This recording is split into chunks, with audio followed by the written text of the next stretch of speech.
बड़े शहर में रीना और गौरव दो भाई बहन रहते थे। उनके बीच प्यार तो था, लेकिन स्वभाव में काफी अंतर था। गौरव अनपढ़ था और ऑटो ड्राइवर का काम करके घर चलाता था। रीना कॉलेज में पढ़ती थी, जिसका खर्चा गौरव बड़ी मुश्किल से उठा पा रहा था।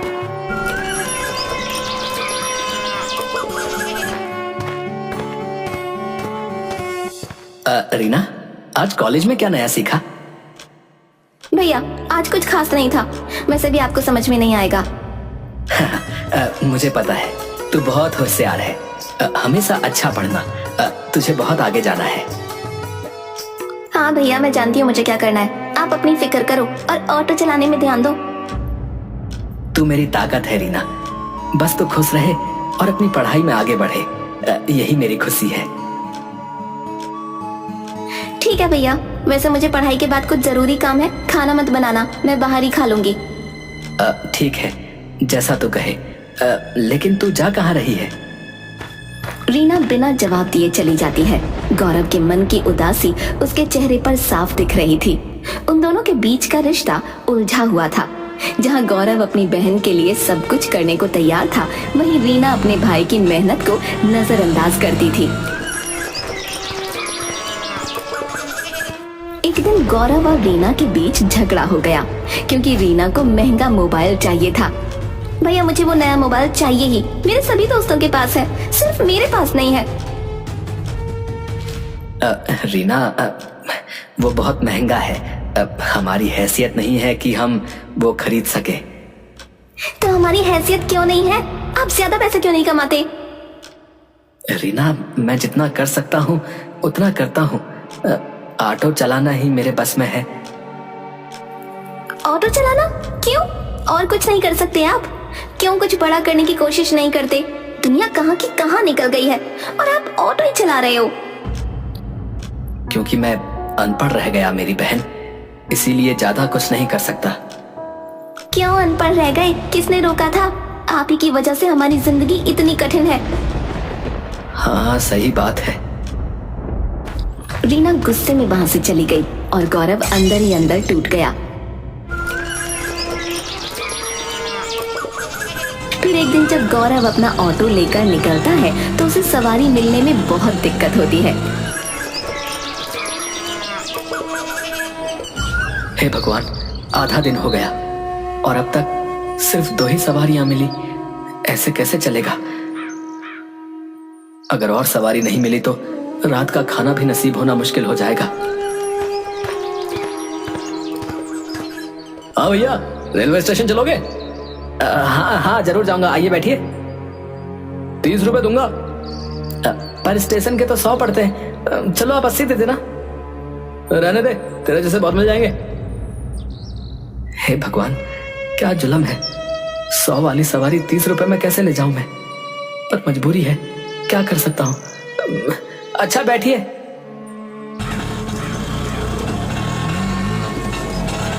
उसके बाद पूरे दिन कोई सवारी नहीं मिलती।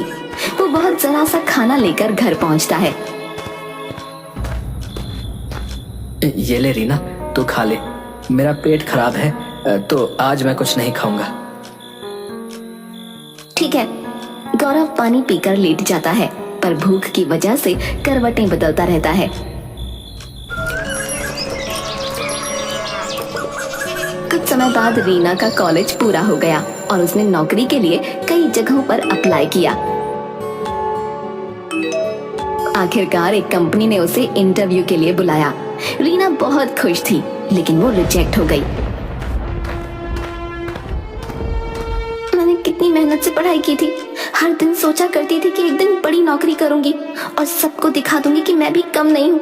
पर क्या हुआ? इंटरव्यू में ही फेल हो गई। क्या मेरी सारी मेहनत बेकार हो गई?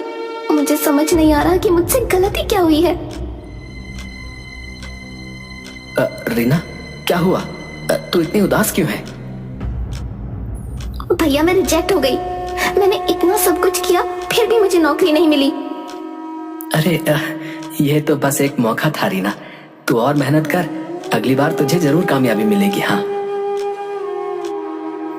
लेकिन भैया, अगर अगली बार भी ऐसा ही हुआ तो मैं कब तक इन सब का सामना करूंगी?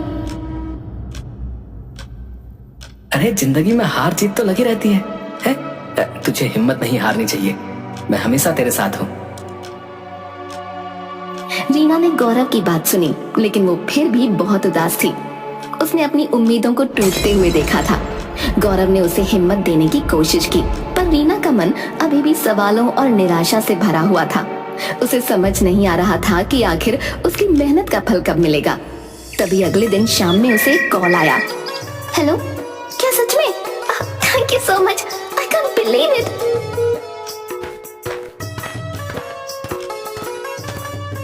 क्या हुआ? किसका फोन है? बहुत खुश लग रही हो। हाँ भैया, मुझे फिर से उस कंपनी से कॉल आई थी, मुझे नौकरी मिल गई है। सच में? ये तो बहुत बड़ी खबर है, मुझे पता था तो जरूर कामयाब होगी। हाँ भैया, अब मुझे उस इंटरव्यू के बारे में सोचकर हंसी आ रही है। उन्होंने आखिरकार मेरी काबिलियत को पहचान लिया। चलो, देर आए दुरुस्त आए, है? ये सब तेरी मेहनत का फल है रीना।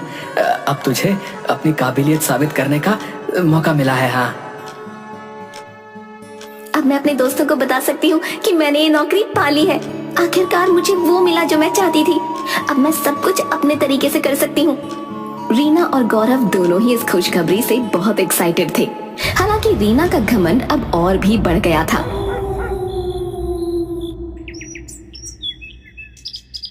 अब वो अपने भाई गौरव को हर बात पर ताने मारती थी।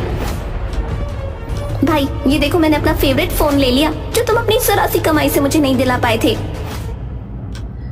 चल, अच्छी बात है, तुझे तेरा पसंदीदा फोन मिल गया। और तुम्हें पता है, मेरी नौकरी की सैलरी इतनी है कि मैं हर बार एक अलग शहर में वीकेंड गुजार सकती हूँ। क्या? सच में? हाँ, और क्या, तुम्हारी तरह थोड़ी ना, मैं तो बहुत जल्द गाड़ी भी ले लूंगी और तुम अपने इसी ऑटो में घूमते रहना। हाँ, मेरे पास तो यही है, यही मेरी रोजी रोटी है, लेकिन मैं खुश हूँ अपने जीवन से। आप इतने से में खुश रहे, लेकिन मैं तो हमेशा से ही इतना सफल होने का सपना देखती थी और अब वो सपना साकार भी हो गया। रीना का घमंड बहुत बढ़ गया था, लेकिन गौरव ने उसके घमंड को भी प्यार समझा। वो उसका वैसे ही ख्याल रखता रहा जैसे पहले रखता था। कुछ दिन बाद रीना ने घर में एक पार्टी रखी। हाय शांति, कैसी है तू? मैं तो एकदम अच्छी हूँ, तू कैसी है? पार्टी तो बड़ी शानदार है तेरी। थैंक यू, तू एंजॉय कर, मैं बाकी लोगों से मिलकर आती हूँ। श्योर। तभी वहाँ गौरव आ जाता है, जो अपने ऑटो ड्राइवर वाले रूप में था। उसके बाल बिखरे हुए थे और कपड़े गंदे थे। ओह माय गॉड, ये कौन है? अब ये मेरा अनपढ़ गरीब भाई है, ऑटो चलाता है, इसलिए इसकी ये हालत है। अरे भैया, तुम यहाँ क्या करने आए हो? इस पार्टी में तुम्हारे लिए कोई जगह नहीं है, ये अमीर लोगों की पार्टी है। अब मैं आने नहीं वाला था, लेकिन ऑटो का टायर पंचर हो गया और कोई दुकान खुली नहीं है, इसलिए आना पड़ा। सिर्फ ऑटो का टायर नहीं, तुम्हारी जिंदगी भी पंक्चर हो चुकी है। अरे रीना, वो तेरा बड़ा भाई है, ऐसे क्यों बात कर रही है? तुझे बड़ा तरस आ रहा है मेरे भाई पर, तो जाकर उसका पंक्चर बना दे। Shut up Reena, respect your elders. Reena अब इसी तरह से गौरव की बेझिझक बेइज्जती किया करती थी। एक दिन गौरव ने रीना को पॉकेट मनी के लिए 500 रुपए दिए, जो वो हमेशा उसे दिया करता था। लेकिन इस बार रीना के तेवर बदले हुए थे। ले रीना, 500 रुपए रख ले, तेरी pocket money. Are you serious? 500 रुपए? मैं अब इससे 1000 गुना ज्यादा कमाती हूँ, मुझे आपकी जरा सी पॉकेट मनी नहीं चाहिए। मैं मानता हूँ कि ये पॉकेट मनी ज्यादा नहीं है, पर ये मैं तुझे हमेशा से देते आया हूँ ना, इसीलिए दे रहा हूँ। इसको मेरा आशीर्वाद और प्यार समझकर रख ले बहना। आशीर्वाद और प्यार देना है तो वैसे ही दे दो, पैसे क्यों दे रहे हो? और अगर आप ये सोचते हो कि पैसों से आशीर्वाद दिया जाता है, तो इससे कहीं ज्यादा आशीर्वाद मैं आपको दे सकती हूँ। बताओ, चाहिए? अरे, तू मेरी भावनाएं नहीं समझ रही है। और आप मेरी बात नहीं समझ रहे हो। अरे लेकिन ओहो भैया, दिमाग ना खाओ मेरा, आपके पास बहुत फालतू वक्त होगा, मेरे पास नहीं है। मुझे ऑफिस का काम करना है, जाओ यहाँ से। अब ठीक है। गौरव ने वो 500 का नोट वापस अपनी जेब में रखा और आंखों में नमी लेकर वहां से चला गया। अगले दिन उनके घर उनके एक दूर के चाचा आए जिनका नाम मदन था।